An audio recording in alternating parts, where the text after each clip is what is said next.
Alright, weekly update video time. I don't actually remember the last time I did a weekly update video, so I don't know, it might be monthly update video, I don't know. Okay, we have our chicken coop built.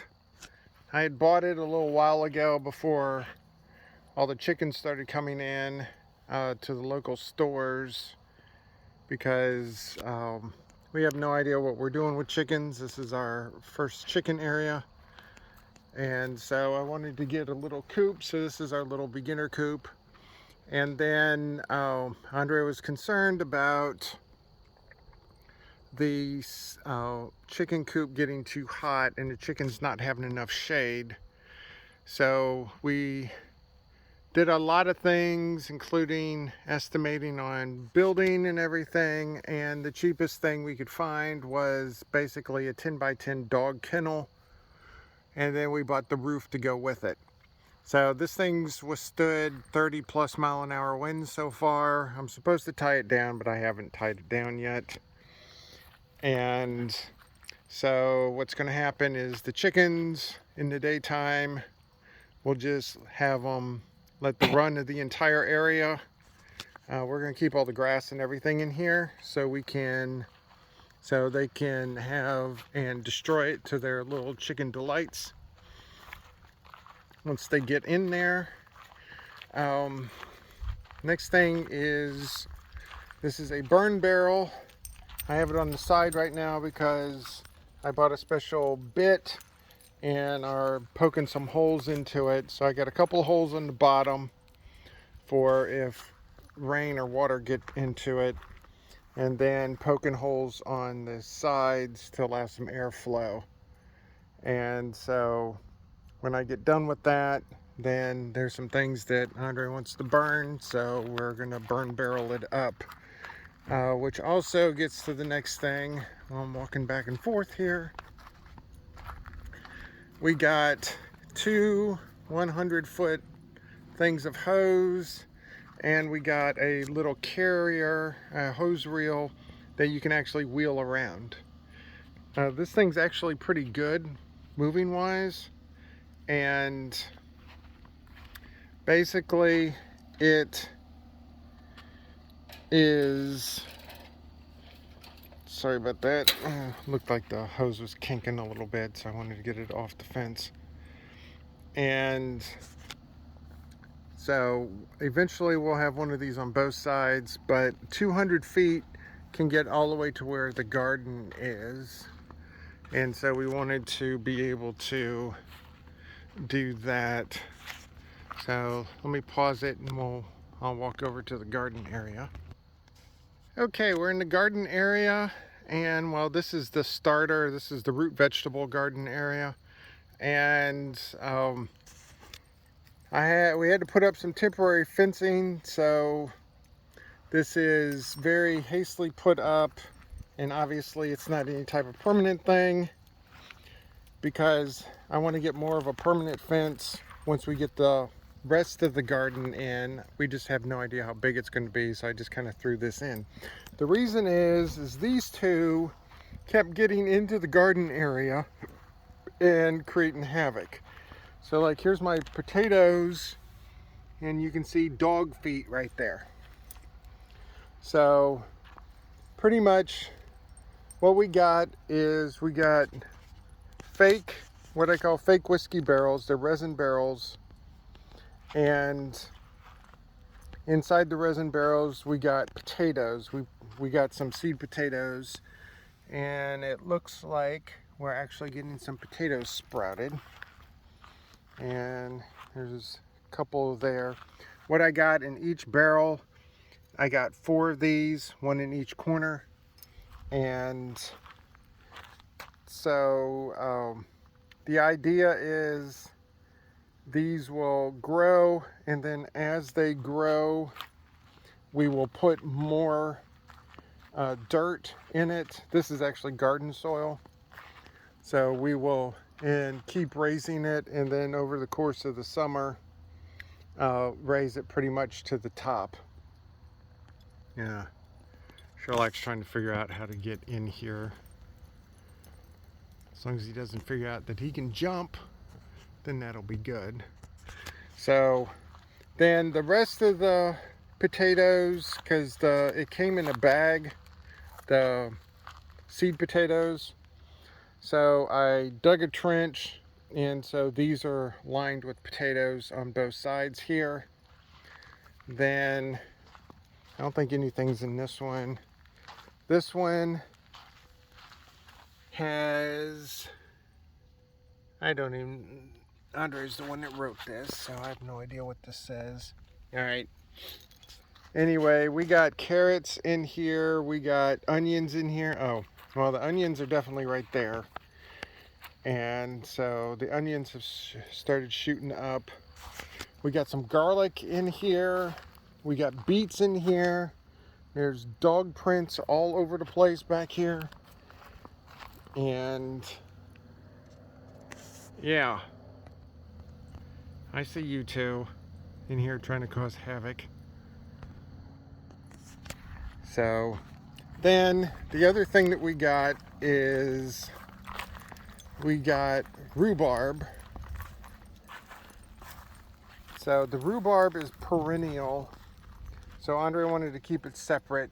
Eventually the rhubarb is going to be across over here. This is going to be an extension onto the fence, which is going to be about 100 by 100 foot area. This is going to be our perennial garden.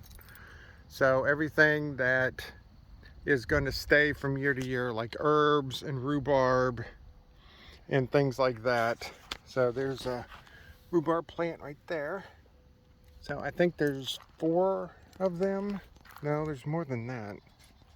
There's 1, 2, 3. No, there's only 4 because we got weeds in here. So Andrea's mother is supposed to be doing the weeding. I don't know if she knows that yet, but that hopefully can be her contribution. So let me get on the other side of the gate here. The guys always hate it when they're on that side of the gate, but they can get over it. Okay, we have our blueberry plants here. These are blueberry bushes. We got 7 of them. We got 4 earlies, which are these here.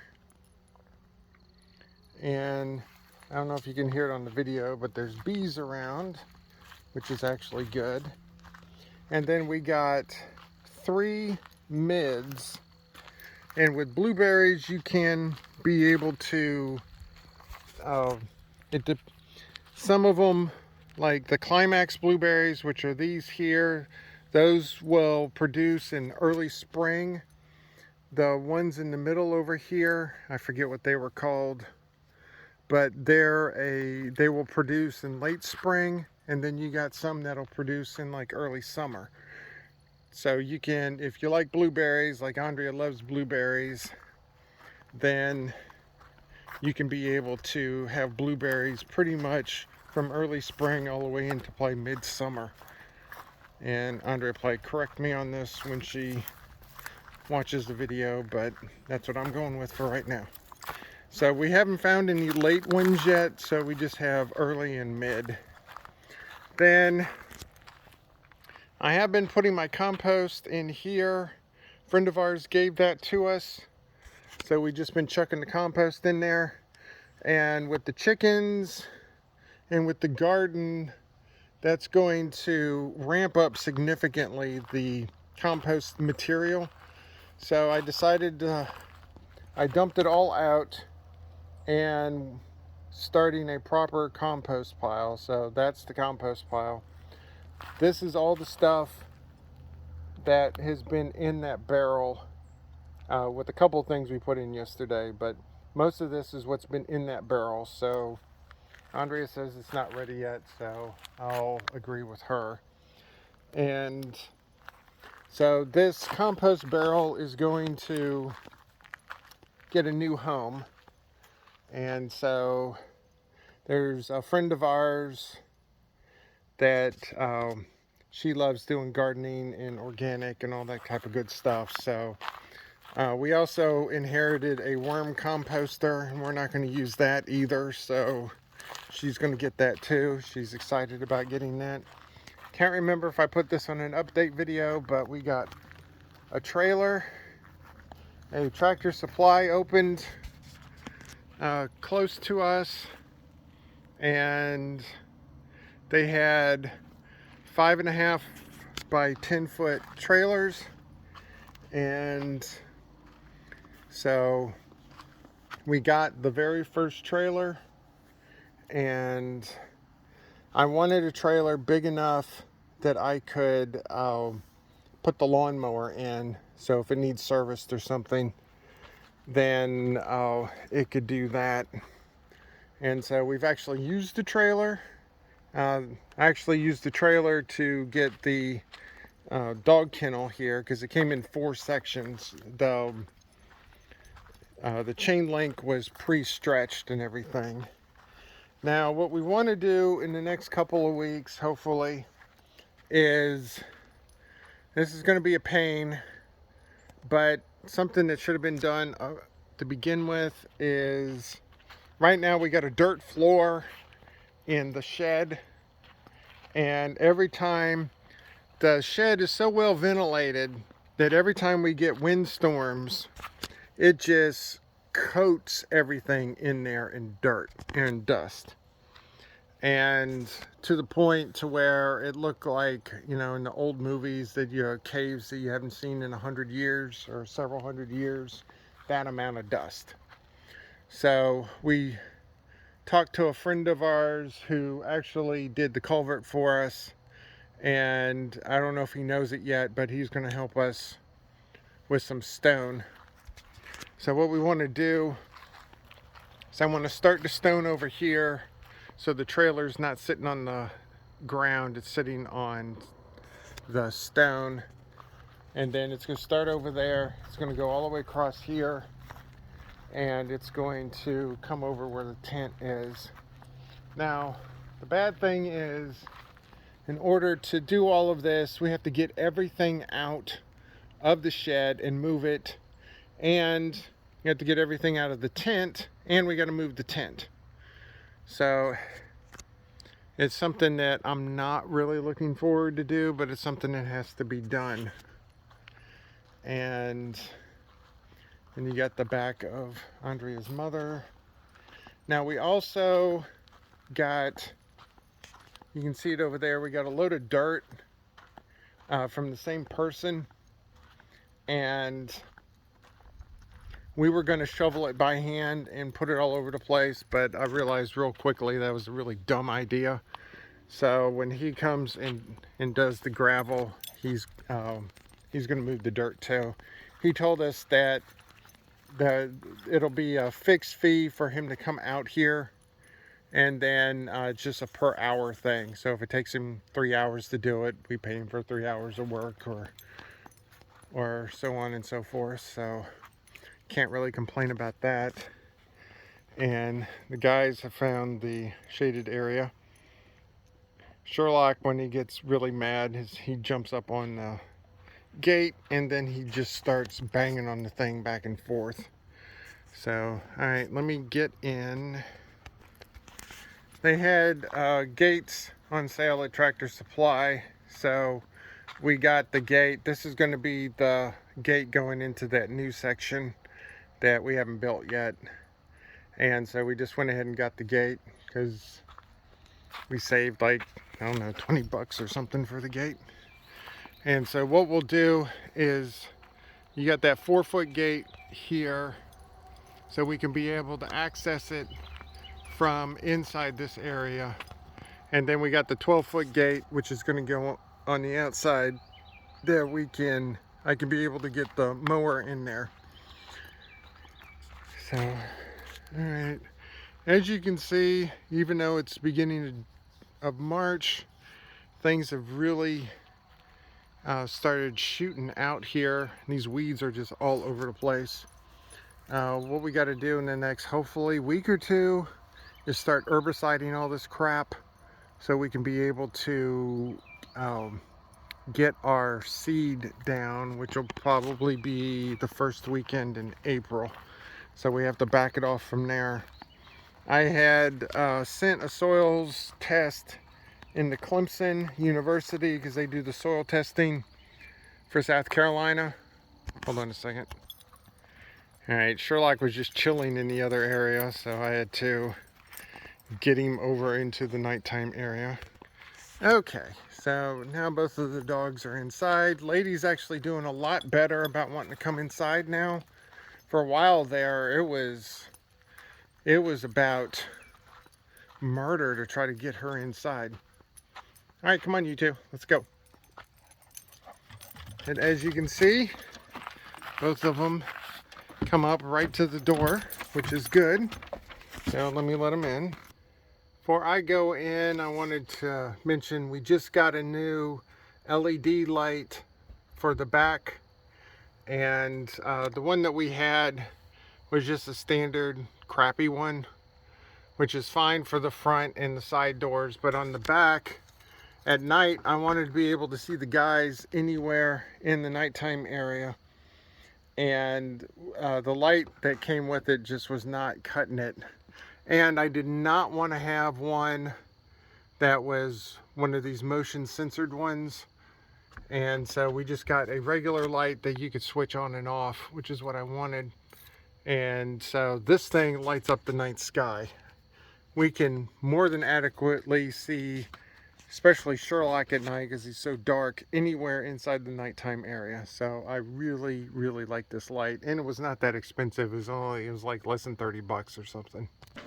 Okay, coming inside now. Let's go in and see how, I call them the sisters, how the chicks are doing.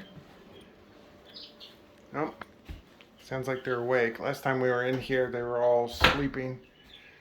Now, what we had to do, let me turn the overhead light on. There we go. What we had to do is we had to put our little mesh up. This is not to keep things from coming in like Loki. This is to keep them in case they get adventurous and start flying. They're not supposed to get up, fly this high for several weeks, but Andrea's concerned.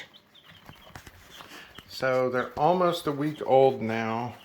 I hope the mesh isn't too bad on the video, so we'll see. If it is too bad, I'll change it for next time.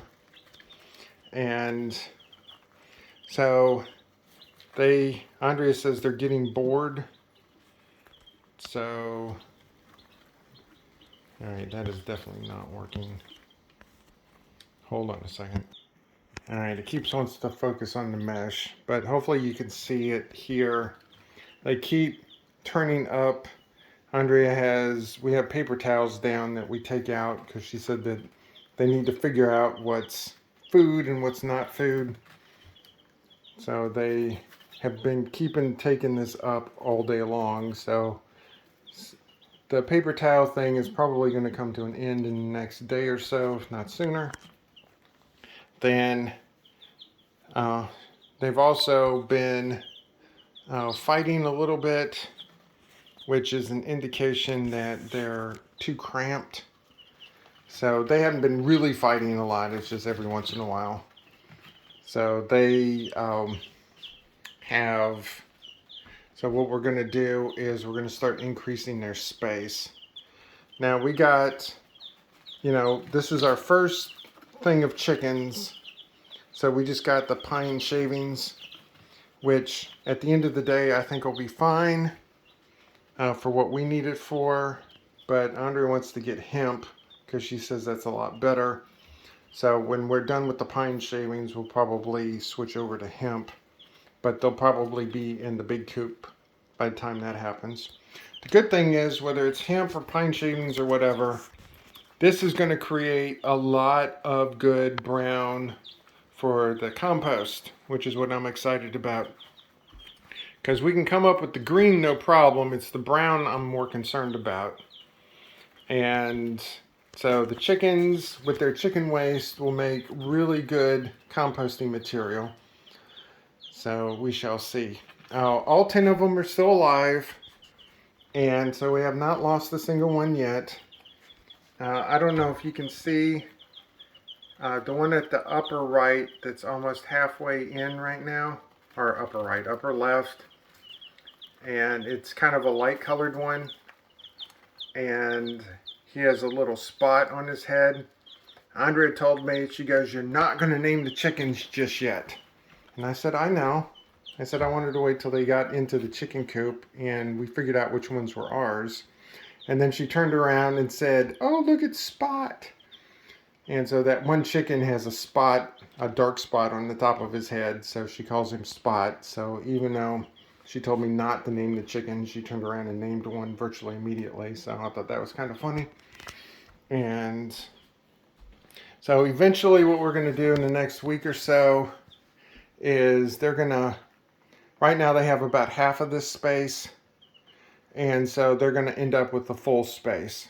Because when they get to 6 weeks, we're going to have a little roost for them and everything. Because from what I understand, they're going to start getting cranky when they're about 4 or 5 weeks old if they don't have a roost to go on. So I know this is kind of dragging on, but this is our first time having chickens, so this is interesting, at least for me. And they will be a week old tomorrow, because they shipped out last Monday night, and they normally ship them out when they're about a half a day old. So I'm assuming they were born last Monday morning. And then they shipped them out Monday evening, and we got them Wednesday morning, and they came from Iowa. So, and all 10 survived. So I think that's about it on the small stuff. I'll be doing videos, dedicated videos on the chickens, but I figured we're interested with the chickens, so I figured you guys would be interested in the chickens. So that's it for now.